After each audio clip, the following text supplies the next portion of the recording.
ท่านได้ซิม น้ำพอ เด้อ ดี เจาะ จานน้ำพอดี แกงเห็ดเผาะใส่น้ำเจาะ สีมันเอาหลายปีนั้นน่ะป้าน้ำกินแฮะ เสียอย่างฮ้อนอย่ามืดสร้างแมงไปแบบใหญ่มากมึงใส่เด้ มันนักเลยนะ ลูกชายสร้างได้เด้นั่นนั่นคอยบ่ให้ถ่ายคลิปว่าสิแม่ เขาเหลือไปได้บ่อยนะ มันบ่ทันได้สุกคักอย่าเอาไปปิ้งอีกแซ่บอยู่ เหลือไปได้น่ะ ปลาแดงมืดนะ น้ำกันเนี่ยก็เผ็ดพอน่ะ ปลาแดงแซ่บอยู่บ่เค็มปานใดเลยว่ะบ่เค็มแห้ง เดือดดอกแดงเค็มเอาเทในจานนั่นน่ะ บ่เค็มแห้ง ไปปิ้งมึงบอก มันย่างหมูแบบทานมันเหลืองขึ้น พอแล้วอย่ากินตอนเขามันเสียเปรียบ บางแม่บอกโอ้ แล้วแต่ท่านเนี่ยท่านดูก่อนนะ ต้องกินข้าวกับหยังต้องกินกับเผือกก่อน สอนในอันนั้นได้ดีอันนี้ แซ่บไปได้นี่ก็แซ่บพี่ดี แซ่บแต่ได้ดีนะ โอ้สิดาไม่ได้มะเขือมากนะภาษา น้ำตาล ได้ดีนะย่าบีนาวหั่นโหมหั่นพริก ใส่อัน มะเขือมันโอ้นะยาไปลิ้นเนาะเฮ้ยมึงเห็น ใส่น้ำตาลน้อยนึงแล้วก็ผงชูรส ใช่ หอมหัวแดงใส่ปิ้งโอ้โห แซ่บหลาย มามาพี่ดีเอามา โอ้ยก่อยอิ่มแล้ว กินกับไข่ตำกระทอนกินกับเขา โอ้ยกินข้าวไปสาม จนไง เบิดมุกน้ำไม้มุกนึง มก มุกครึ่งหมก เหลือครึ่งแล้วไง ครึ่งหมก หมกครึ่งเหลือครึ่งเมื่อเช้า มันเลยจะมาแน่บ่ แซ่บอันนี้บ่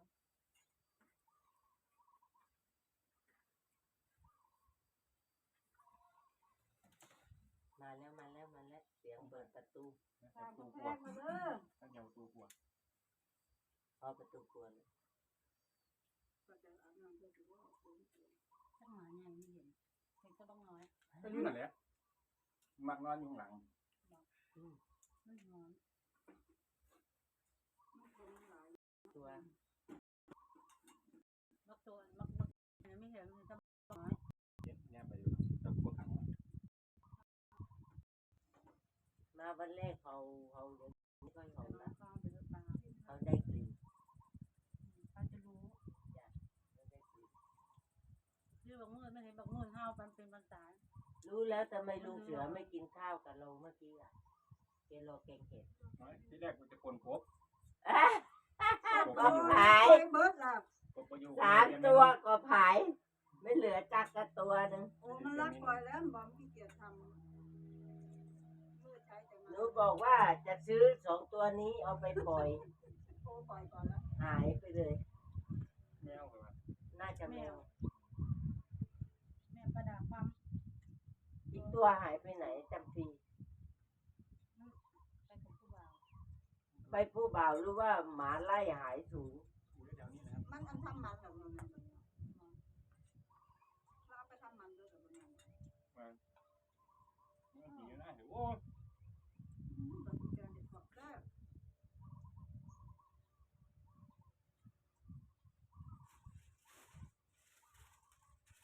มันตัวหาเกี่ยวไปเลย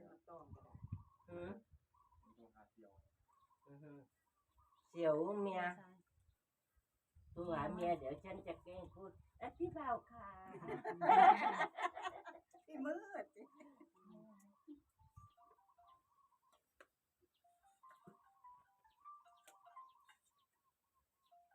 นอนกันอีกแล้ว ทำมาไปงานสังโมง ตอนเช้ามืดไงขายหมู ต้องมาโทรหาเกี่ยวเองวะ ใช่ไหมตอนเช้า เพื่อนหนังเพื่อนผู้เท่านี้แม่มันสั่งมาจองบ่มันชาวคิดเยอะสั่งมาจองสั่งมาจองเพื่อผู้ ไม่ดอกผักหวานเช้าจูนถูกมาอย่าง ไม่ว่า ปอกขนาด อืม จานเลย กำลังดีเลยนะกำลังเซ็ตพอ ไม่ ดี จานใช่ไหม ใช่กำลังเซ็ตพอดี ก็ไปที่ห้อง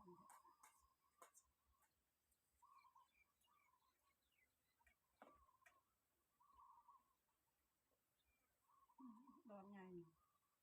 ดูได้แค่ดีเหรอเมื่อวานนี่ไปเห็นเขาตำมะตองน้ำลายแจ๊ะตอนมื่ออื่นก็เด้อเลยกินตำมะตองมาทั้งอีผัวมาทั้งเจ้ามาโอ้สมใจอยากเลยสมใจอยากเลยนะ เนาะ ทำระเบิด ยางมาหาจะข้าวเนี่ยอย่าเสียงดังเด้อ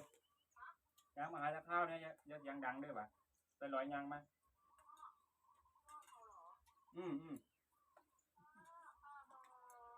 อย่าที่เขาถ่ายคลิปอยู่อย่าที่เขาถ่ายคลิปอยู่ อยู่หันละอยู่หันละ ฝากมาเด้อมึงเบิดก่อนเด้อ แกงเห็ดเพาะมากินแกงเห็ดเพาะ ในหม้อหมดยัง ยางเดียวไปไงเด้อ หันบ่มีหันน้ำสดแบบนี้ บักโอ้ไปเลยกินเสียใจเด้อไปเชื่อแล้วยังเยอะอยู่กิน สำหรับ ดังเพาะ กินแบบนี้ โอ้ลูกพิมพ์ที่เลี้ยงบ่มาแล้ว ว่าเดี๋ยวนี้ละมือนั่น มาขึ้นยา มือได้รุ่นนี่ขนาดเลยเฮ้ยเพิ่มเป็นบักโอ้ โอ้ยไม่จมเลยนี่นะ มันมาได้เลย เรื่องจมเลย มัน ได้ ง่าย บ่ ก็นั่งแน่มันว่าหันอย่าใส่เกลือไว้มันน่ะ เฮ้ยหมดแล้ว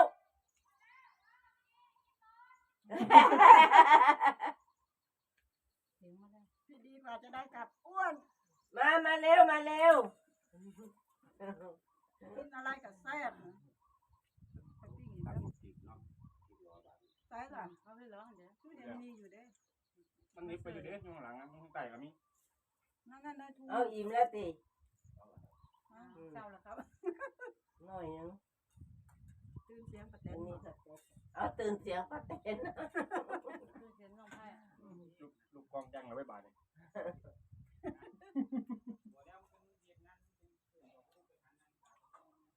โอ้ย มึงว่าจังไดบักโอ้ แต่ว่าตาพัดลม นี่แหละเว้ย อย่างคน ฉันว่าบักมือได้ฉันว่าบักมือได้ลูก คน น้อง โคคนตาบ่บางอันเล่นย่านคน บักมือได้ลูกน้องคักกันยัง มันเดินอย่างนั้นนี่มันไปแล้ว มันก็จะใส่กูหลายสิมันก็ให้กูนั่งแน่ ต้องมานั่งแล้วเหยียดมองหมด นี่ก็บอกนั่งกินข้าวชมองค์ปู่ อยู่ข้างล่างก็ยังมองเห็นอยู่ข้างบนเห็นชัดเลย อ้าวอะไรมาเร็วปานี่ มาเด้อเสียใจ ได้ นะคะ เอิ้นมานี่ เออ เสี่ยวมั้ง ย่านเสียวบ่ได้กินไงว่าย่านเสียวบ่ได้คิดนะมันยังค่อยบ่ได้กินอะไร เดี๋ยวขอ ยังไงพ่อ มาเลยบ่ได้กินกับเขาเลย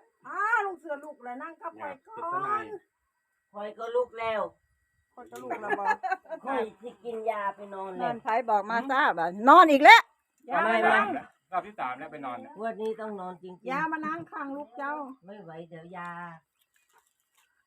าตีนก นี่หมวกพี่ดีอ่ะ เดี๋ยวพี่ดีก็หาอีก หาแต่หมว เอา ก เห็นนั่นเห็นผู้บ่าวโตนสาลงไปเมื่อกี้นี่ ไม่ได้เนี่ย มันได้ยินเสียงไอ้ปุ๊มามย่านไป บ แล้ว อกว่าให้โง่ขึ้นว่ะโอ้ยเขาก็ตายแล้ว